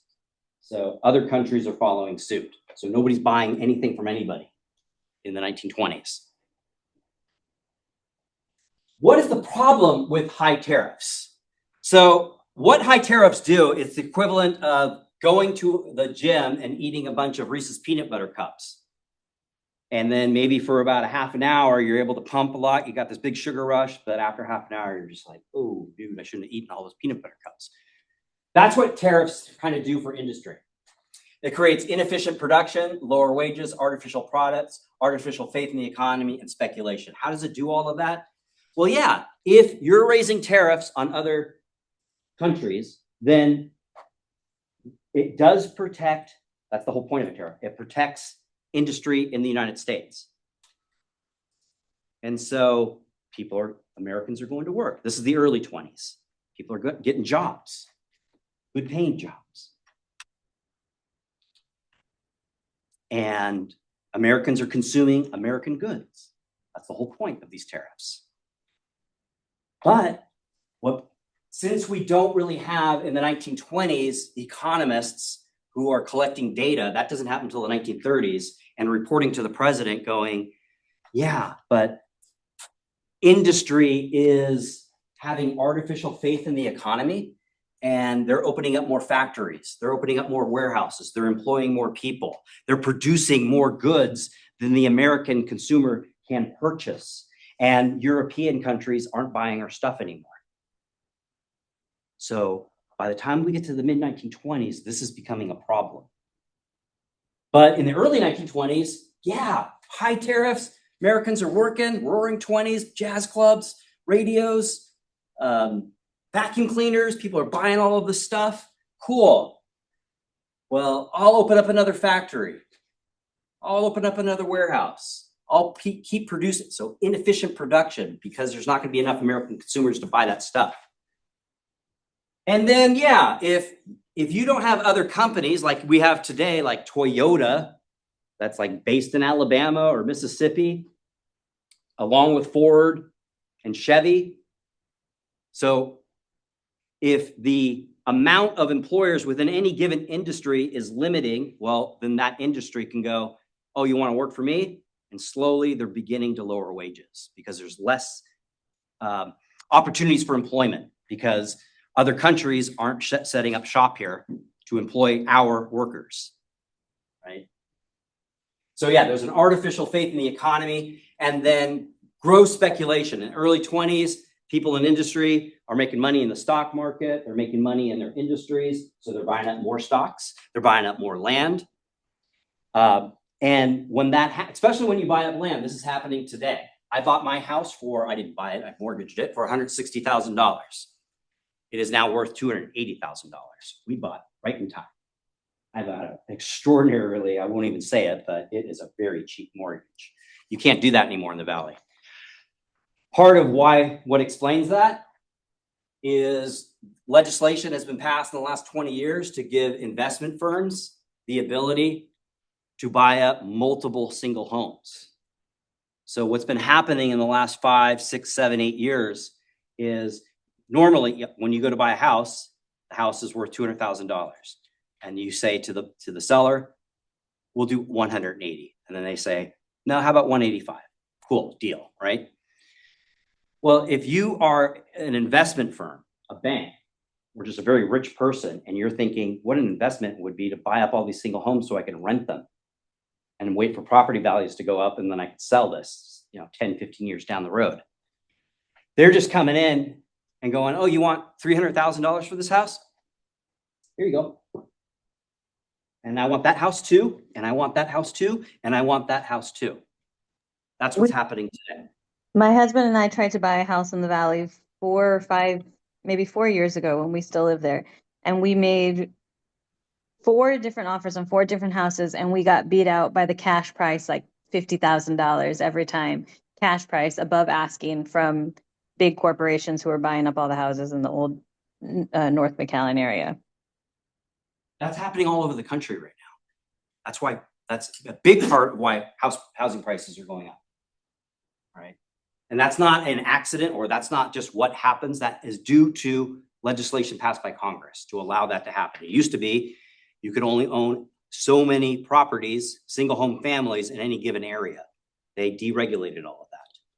Lease speculation, it raises prices for people who actually need homes to live in, to accumulate their own wealth. Because that's the main reason why you buy a home. It's like for us, we're very fortunate. We've made over in equity about $150,000. So if we sold our home today, we would have $150,000 in our pocket. Not a lot of money, but that's maybe 10 years from now, it might be even more. You guys, since you're young and still trying to get into the professional trades, unless legislation is changed, it's going to be every year that goes by, as long as this continues, very difficult to buy a home because they're going to keep going up as long as that's allowed. And that's what was kind of going on back then. 1930, you had the Hawley-Smoot tariff, 1930. And by then, economists have data in universities and going, do not sign this, Mr. President, and he's going to sign it. And by 1932, you have a total of 25 countries antagonizing each other's with a tariff war. This is also part of why World War II is going to happen, because everybody is in this frustrated position. Countries are losing wealth. Individuals and countries are losing wealth. And so it's causing a lot of problems. As a result, between 1929 and 1932, foreign trade dropped from $9 billion to $3 billion. That means people like you are losing your jobs. People like you are losing your homes. This is 1929 is when the Great Depression started. 1932, the Depression. It's beginning to realize that, oh, the market is not going to correct this because of this loss of revenue. So looking at the structural weaknesses that were developed in the 1920s, we got these 6 things. Let's look at them in kind. Unequal distribution of wealth. Going on in the 1920s. This is the bedrock of the problem here. 65% of Americans earn less than $2,000 a year. Adjusted for inflation today, 65% of Americans are earning $26,000, or in their money, $2,000 a year. That's not sustainable in an economy. For the bottom 40%, they're making less than $765, so $13,000 a year. This gives birth to the credit industry. You can't afford that new vacuum cleaner? Get it on layaway, put it on credit. Not credit cards, but layaway, and then you pay interest on it. Well, that's all fine and good, buying radios if you're gainfully employed. But yeah, 1929, people are going to get unemployed. Not only have they lost their jobs, but they're in debt to the vacuum cleaner that they bought, to the radio that they bought, to the house that they bought, perhaps the clothes that they bought. So we've looked at this article before. It's the same problem we're having today. The top 1% have taken 50 trillion from the bottom 90% of Americans. And again, what that means is since the early 1970s, production and profits have continued to rise, but wages have stayed stagnant. That was different before 1974, and there's a real reason for that. From the late 1940s, so late 1940s to the early 1970s, this is considered the golden age of the American economy. Production is up, profits are up, and wages are keeping up with production. So in many, perhaps not here because there has been intergenerational poverty. So people have been struggling for generations in this part of the world, in this part of the country. But it's not uncommon to run into an old timer, maybe a great grandpa, and to hear this conversation. I feel sorry for your generation.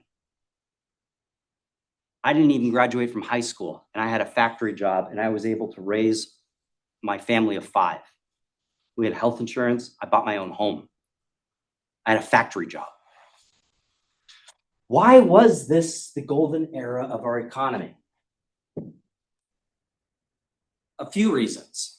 The big reason is World War II. This part of the world, Europe, completely devastated. Their factories, their railroads, their hospitals, their universities destroyed. This part of the world, also Japan. This part of the world, China, also greatly destroyed. For the United States, yeah, we lost 500,000 soldiers, no discounting that. Pearl Harbor got attacked. But we didn't get bombed. We didn't get carpet bombed. And so, yeah, Europe is in ashes. Japan is in ashes. China is in ashes. And they need to rebuild their societies. They need tractors. They need cars. They need whatever it takes to build factories. Where are they going to purchase that, do you think, after World War II? The United States of America. And then we have like the Rosie the Riveter and all the women coming into the workplace, and they're spending their money differently than men did also. Yeah, I mean, the 1920s is the beginning of the consumer culture. After World War II, that is institutionalized. Yeah, you have women who are in the workforce. They're expected to go home after World War II, but understand that Rosie the Riveter term, that was women factory workers. Men are off fighting, so women are doing jobs that men normally did for the war machine. That's also the basis of second wave feminism. Some women went home and did the traditional role of staying home. Other women, or husbands come home going, dude, I've been making money. I'm making good money. I ain't staying home. We're going to do this together. And this is the beginning of the feminist movement, the second wave feminist movement that we begin in the 1950s. Why does it end? Well, very simple reason. By the 1970s, it took 30 years for these economies to recover, for this economy to recover, for this economy to recover. So now there's global competition. And instead of our politicians going, oh, we've got global competition, we need to train workers, we need to provide further education, we need to reinvest into our cities. This began with Nixon. We struck a deal with China saying, hey, we will allow our corporations and give them tax incentives to set up shop in China, and Americans will get cheaper goods. Well, what's that done since the 1970s? The greatest employer in this country is Walmart now. And what we got out of that was cheap goods. That's not that too good of it. It wasn't a lot of foresight to deal with this real lived issue of, yeah, we were running on the fat of our victory in World War II. After the 1970s, that began to diminish. And unfortunately, we didn't have politicians or the American people going, oh, things have changed. We need to reinvest in our economy so we can still have people make money. Maybe they get a college degree. Maybe they don't have to get a college degree. Not everybody need to get a college degree to live a dignified life. Perhaps. I don't know. To bring this home, this is actually outdated. This goes back 10 years, but I think it's instructive to see what the wealth distribution looks like today. So let me make sure. Stop sharing. Share. I'm going to share it with you guys so you at least are able to see what's going on here. Okay.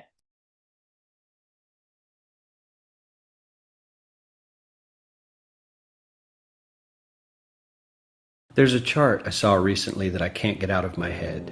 A Harvard business professor and economist asked more than 5,000 Americans how they thought wealth was distributed in the United States. This is what they said they thought it was. Dividing the country into 5 rough groups of the top, bottom, and middle 3 20% groups, they asked people how they thought the wealth in this country was divided. Then he asked them what they thought was the ideal distribution. And 92%, that's at least 9 out of 10 of them, said it should be more like this. In other words, more equitable than they think it is. Now that fact is telling, admittedly, the notion that most Americans know that the system is already skewed unfairly. But what's most interesting to me is the reality compared to our perception. The ideal is as far removed from our perception of reality as the actual distribution is from what we think exists in this country. So ignore the ideal for a moment. Here's what we think it is again. And here is the actual distribution. Shockingly skewed. Not only do the bottom 20% and the next 20%, the bottom 40% of Americans barely have any of the wealth. I mean, it's hard to even see them on the chart. But the top 1% has more of the country's wealth than 9 out of 10 Americans believe the entire top 20% should have. Mind-blowing. But let's look at it another way, because I find this chart kind of difficult to wrap my head around. Instead, let's reduce the 311 million Americans to just a representative 100 people. Make it simple. Here they are: teachers, coaches, firefighters, construction workers, engineers, doctors, lawyers, some investment bankers, a CEO, maybe a celebrity or two. Now let's line them up according to their wealth. Poorest people on the left, wealthiest on the right, just a steady row of folks based on their net worth. We'll color code them like we did before based on which 20% quintile they fall into. Now let's reduce the total wealth of the United States, which was roughly $54 trillion in 2009, to this symbolic pile of cash. And let's distribute it among our 100 Americans. Well, here's socialism, all the wealth of the country distributed equally. We all know that won't work. We need to encourage people to work and work hard to achieve that good old American dream and keep our country moving forward. So, here's that ideal we asked everyone about. Something like this curve. This isn't too bad. We've got some incentive, as the wealthiest folks are now about 10 to 20 times better off than the poorest Americans. But hey, even the poor folks aren't actually poor, since the poverty line has stayed almost entirely off the chart. We have a super healthy middle class with a smooth transition into wealth. And yes, Republicans and Democrats alike chose this curve. 9 out of 10 people, 92%, said this was a nice, ideal distribution of America's wealth. But let's move on. This is what people think America's wealth distribution actually looks like. Not as equitable, clearly, but for me, even this still looks pretty great. Yes, the poorest 20 to 30% are starting to suffer quite a lot compared to the ideal, and the middle class is certainly struggling more than they were, while the rich and wealthy are making roughly 100 times that of the poorest Americans, and about 10 times that of the still healthy middle class. Sadly, this isn't even close to the reality. Here is the actual distribution of wealth in America. The poorest Americans don't even register. They're down to pocket change, and the middle class is barely distinguishable from the poor. In fact, even the rich between the top 10 and 20 percentile are worse off. Only the top 10% are better off. And how much better off? So much better off that the top 2 to 5% are actually off the chart at this scale. And the top 1%, this guy, well, his stack of money stretches 10 times higher than we can show. Here's his stack of cash, restacked, all by itself. This is the top 1% we've been hearing so much about. So much green in his pockets that I have to give him a whole new column of his own, because he won't fit on my chart. 1% of America has 40% of all the nation's wealth.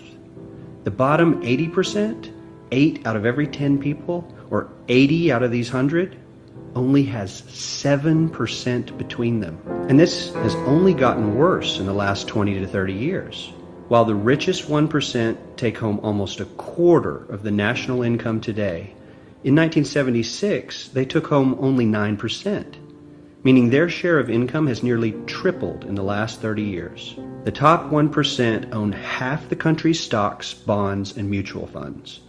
The bottom 50% of Americans own only 0.5% of these investments, which means they aren't investing. They're just scraping by. I'm sure many of these wealthy people have worked very hard for their money, but do you really believe that the CEO is working 380 times harder than his average employee? Not his lowest paid employee, not the janitor, but the average earner in his company. The average worker needs to work more than a month to earn what the CEO makes in 1 hour. We certainly don't have to go all the way to socialism to find something that is fair for hardworking Americans. We don't even have to achieve what most of us.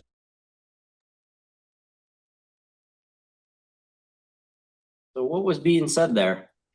I can't tell if I feel validated or demoralized. Well put. Yeah, it's both.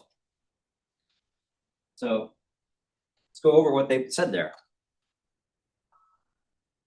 1% of the population has 40% of the wealth. 80% of the population has 7% of the wealth. I mean, this is not sustainable. And it's not an accident. This is due to legislation. This is due to tax cuts. This is due to not investing in our communities. This is due to, and this is what happens when 1% has the population, they buy it, media outlets, they buy politicians. They get politicians to say, let me give you guys more money, create legislation where I can give you endless amount of money. so I can control the narrative. Right? To give them grace, these are CEOs of corporations. The way our corporate structure is set up is they have to increase profits every 3 months, or they could be held liable by their shareholders. So they're caught in the system just as much as we are. They're living very comfortably, though. This can be fixed. It's been fixed before. It doesn't have to be this way. But if you've ever wondered why we are at each other's throats, why there's so much discourse and antagonism in our society, well, families going into further and further debt, young people looking at prospects of what their future is going to look like. It's any wonder why we are living in a society that is deeply unstable. And this is going on 15 years old. The problem has gotten worse. What I will say, though, is there is hope on the horizon. Both parties, I'm seeing younger candidates coming in and addressing from their political perspective how to fix this, because it's becoming clear to conservative people and to liberal people across this country that this is unsustainable. So it's not all lost. And understand, too, that in a short amount of time, things can get really bad based on government policy.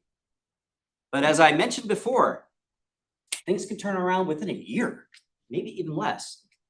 People getting subsidies from the government when the entire economy was shut down due to the pandemic, again, within a year. 50% of childhood poverty was eliminated. With a little bit of money, too. $1,000 a month is what people were generally getting. I think $1,200 a month for a little while there. That's pocket change. But that's enough to go. Like 100% of food insecurity in children was relieved. Yeah, I mean, it's not a heavy lift to fix these issues. It's what the problem is we think the economy is a state of nature. Like this, oh, this is just what the economy looks like. No, economies are always contrived by human beings, whether it's inequitable or whether it is more equitable. It's never an accident. That's due to legislation. That's due to people like you and I getting involved and saying, dude, let's do something that makes sense. Obviously, it's probably a good system in capitalism to have incentives for people to take chances, to risk a lot, to go into business so they can live very comfortable lives. But as this video was suggesting, is there any merit to a CEO making 380 times more than the average worker, not the lowest paid worker? And again, if you think that, well, that does make sense. Practically speaking, the end result is that's less money in our pockets. We're not able to buy their things. And it's what leads to a collapse in the economy and a lot of destabilization. And if it continues, this is where we see politicians like Adolf Hitler saying, oh, the economy's collapsed, give me all the power and I will fix things, right? It's a direct threat to our democratic institutions. So we're getting out of time here. Let me just go. This just more people are getting image oriented. Advertisers understand this is new. This begins in the 1920s, focusing on people's insecurities.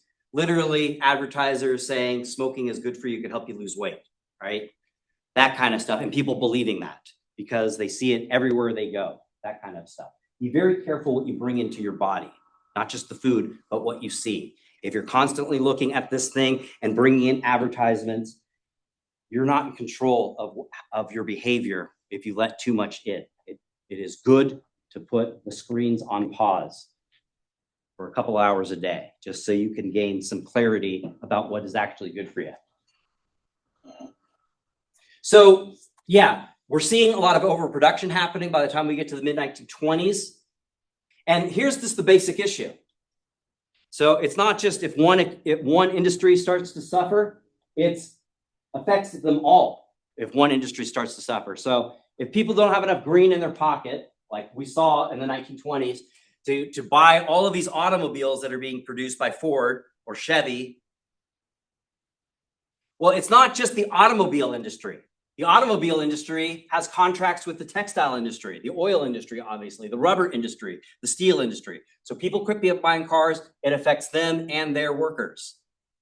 Industry slows, which causes unemployment. And if people are getting laid off, lower wages, which helps contribute to further losses to the automobile industry, which also then, as time goes on, contributes to further losses to steel, to rubber, to textile, to oil. I used to have all the time young men come to me mid-semester going, hey, I'm dropping out. I got a great job in the oil rigs. That's not happening anymore.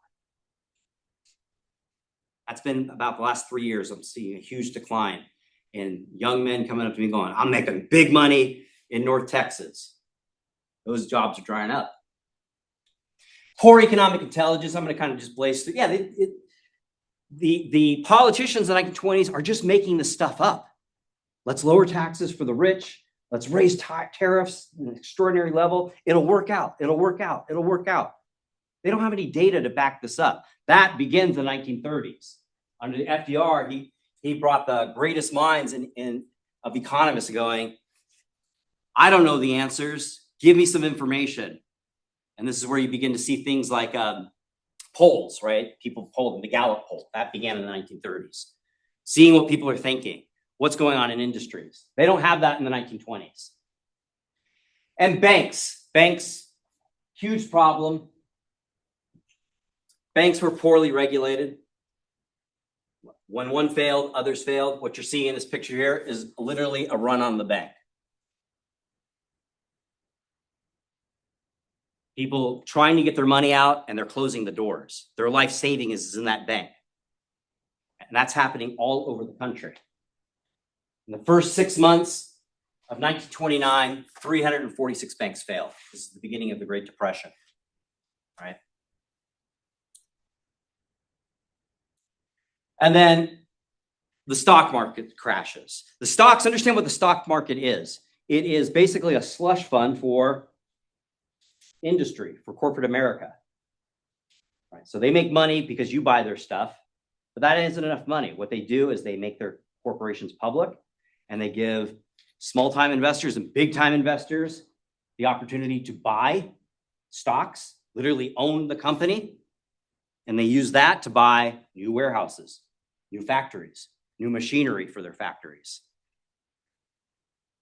Well, since this whole economy was just a paper tiger, and once that became apparent, there's not enough people who have jobs anymore, consumer spending is down, tariffs are causing foreign markets not to buy our stuff anymore, and big wealthy investors saw the writing on the wall and are calling their stock market brokers and saying, sell every single one of my stocks. That's going to cause huge problems because, yeah, if you are a very wealthy individual who's interested in making more money, you're going to look at the stock market, you're going to look at your losses and going, no way in hell am I opening up another factory or a warehouse or a storefront, because nobody's going to buy these stocks, let alone buy the products I'm trying to produce for consumers. Stock market crash destroyed domestic and foreign borrowing and lending. Right now, banks aren't lending money. That's what leads to the banks beginning to collapse. They're just not lending out money. I need a new car. Sorry, I don't care how much money you make. The economy is going to crash. There's no way, because you're going to have to default on this next year. We're not lending money to you. And prevailing attitudes are going to hinder effective economic action. What does that mean? That bullet point means there's still this idea that, don't worry, yeah, we're going to have some rough times for a couple of years, but the market will correct itself. It's not. It's not during this time period. So enters Herbert Hoover, this poor guy, who is going to get blamed for the entire Great Depression. It's totally blamed for it. So first phase of his administration, it's simply the economy lacks confidence. That happens. The economy it'll course correct. We don't have to do anything. Okay. Things are going bad to worse by the time we get to 1930. And so they create grant programs, they're basically saying to local governments and state governments, why don't you guys start using your coffers to lend money to people and get people out of this. Well, they don't have any money, so that's not working. Phase 3 is actually something he did quite successfully. That will be the backdrop of what FDR will pick up. He has some legislation passed called the Reconstruction Finance Corporation, the RFC. And basically this is, it's going to do a couple of things. This part of the country, the South, a lot of people are living here still in the 1920s. They don't have electricity. There's no private market that sees any economic investment to do so. So the economy's crashed. What a great opportunity for the government to go, let's get these people electricity and at the same time put millions of people to work by creating things like this, the Hoover Dam. So this is somewhat like both a mixture of trickle-down economics and Keynesian economics. So it's long lasting. People are going to get electricity. It takes hundreds of thousands of workers to build this. And to this day, there's thousands of workers that maintain this, engineers, construction workers, right? So for generations, this has paid dividends. So whatever thousands of dollars were put into this, millions of dollars, that has been paid back 100-fold over the last 4 generations, right? Yeah, 1.2, and within 6 months, $1.2 billion in circulation in the economy. And that's key, right? Currency, money. Healthy economies have a current of money. One of the reasons why a maldistribution of wealth is not very good is, if 1% has 40% of the wealth, well, those people aren't coming down here from New York or Chicago to shop at our locally owned restaurants. And for us that are scraping by, we don't have that money. So like my family, maybe go out to dinner 3-4 times a year. It's a treat. Birthday, right? Somebody accomplished something. Let's celebrate. Let's go out to dinner, right?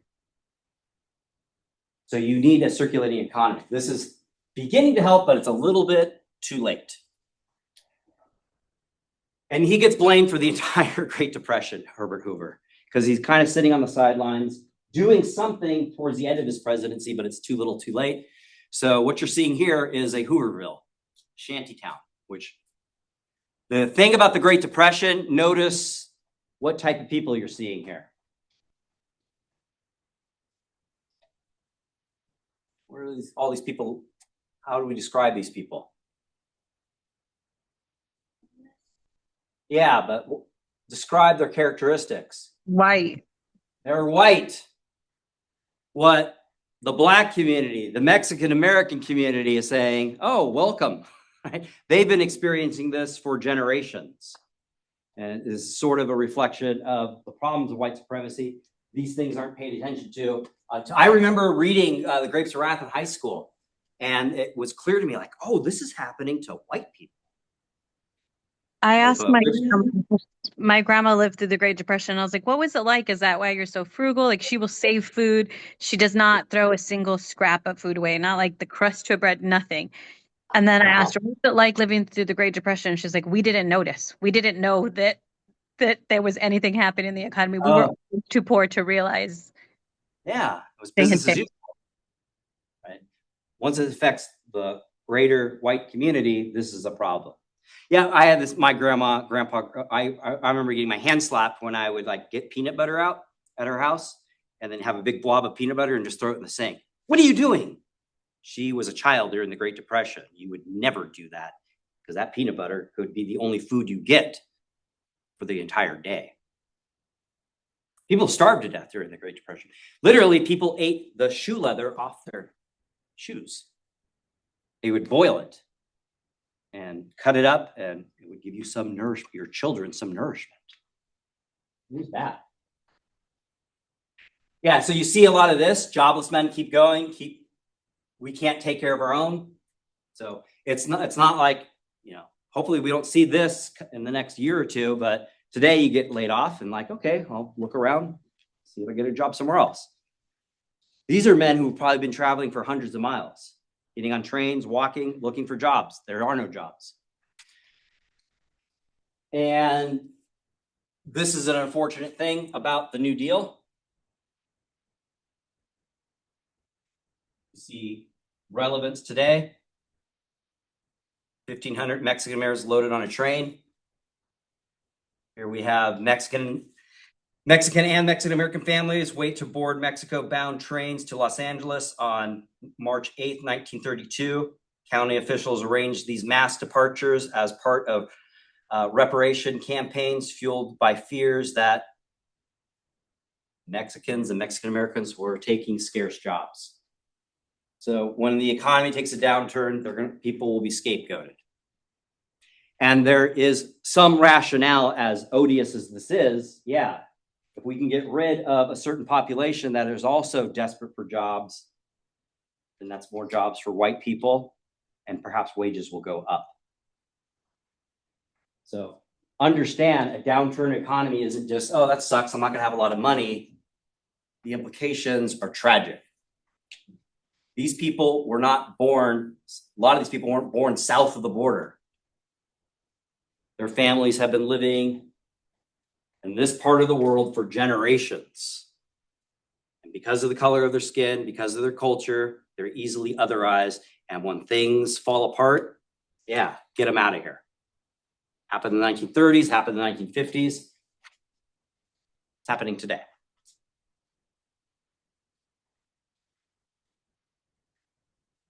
Yeah, look at his face. Look how gaunt he is. I don't know who this guy is, but he looks like judging by his suit, he looks like somebody that might have been making it in the 1920s. And who will help get a job? Who will help me get a job? I do not want charity. So there's some certain dignity in his sign there. Don't give me a sandwich. Don't give me money. Give me a job, man. I'll do whatever. I need work. And the Great Depression is a fit term for it, because it's not just that people don't have any money, especially back then. What is the role of a man? Provide. The suicide rates for men are going to skyrocket during the 1930s. And this is true today. This is why it's a problem to essentialize people.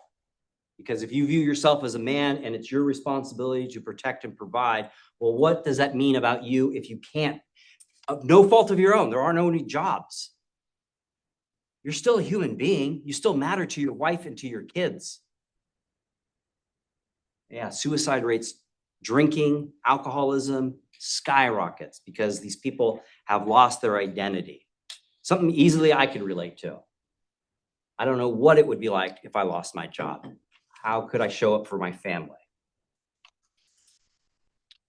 I would have to dig deep into my soul to maintain my dignity and to be there as a human being for my family, despite the fact that I don't have any money. That's a tall order to ask for people who've been enculturated as men to always provide. And if you can't, then what kind of man are you? Right? Huge skyrockets and suicide at this time. All right, ladies and gentlemen, thank you for enduring this talk. It's very depressing. It is discouraging. It's also validating. And understand that it's not without hope.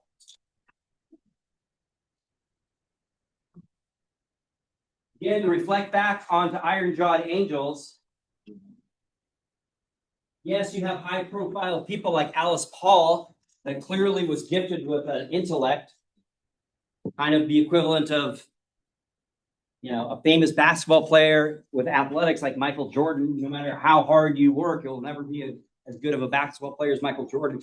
But underneath Alice Paul were ordinary people, mothers, workers, who contributed to that movement and found success. Without them, Alice Paul is not an historical figure. All right, ladies and gentlemen, I will see you tomorrow. Let me know if you need anything, and I'll talk with you later. Thank you, Sophia, for joining. I guess Cena lost her battery, so talk to her later. I will be messaging you probably or jump on your Zoom tomorrow just to see which is marking complete and which is not. I don't know why. I will finish it and then when I go back, it doesn't say complete.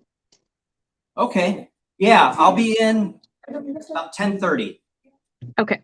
Yeah, I'll be in a little later than I usually am on Fridays. So I'll talk to you later. I'm gonna Thank you. Bye bye. take care.